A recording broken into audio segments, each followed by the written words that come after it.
మనం ఈ కొద్దిసేపు మనం ఈ కాంట్రవర్సీని పక్కకు పెడితే లిటరల్ గా చెప్తున్నా భయ్యా, సినిమా ఎలా ఉంటది అంటే చెప్తున్నా, ఎవడెవడైతే మనల్ని ట్రోల్ చేసిండో వాళ్ళందరికీ ఇచ్చి పడేసేలా ఉంటది సినిమా మాత్రం.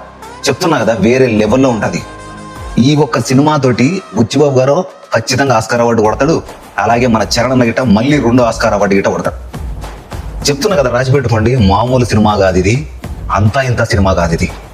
ఒక్కొక్కడికి ఊచ కోత అంటే ఏందో మళ్ళీ నిరూపిస్తాడు. గేమ్ చేంజర్ అప్పుడు ఒక్కొక్కడు ఎన్నో ట్రోల్ చేసాడు, ఎన్నో మాటలు అన్నాడు. మీ హీరో అట్టరా ఇట్టరా ఇదిరా అదిరా అని.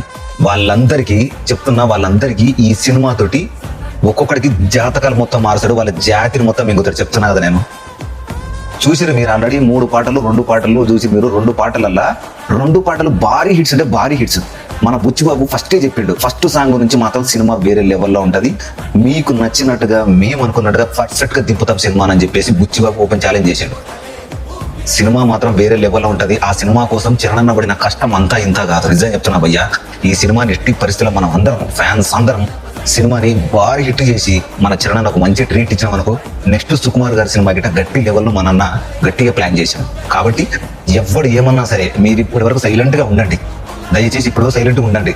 సినిమా రిలీజ్ అయిన రోజు మాత్రం చెప్తున్నా, రాసి పెట్టుకో, వీడియో సేవ్ చేసుకో, ఒక్కొక్కడిని రోడ్డు మీద పండేస్తా. అర్థమైందా? రోడ్డు మీద పండేసి ఒక్కొక్కడిని నరికేస్తా చెప్తానని సినిమా రిలీజ్ అయిన తర్వాత. ఇప్పుడు ఎవరిని అనొద్దు, మీరు అంత గప్చుప్ సైలెంట్ అవ్వండి. సినిమా రిలీజ్ అయిన రోజున మాట్లాడదాం, ఓకేనా? దిస్ ఇస్ ముఠా మేస్త్రి సైనింగ్ ఆఫ్.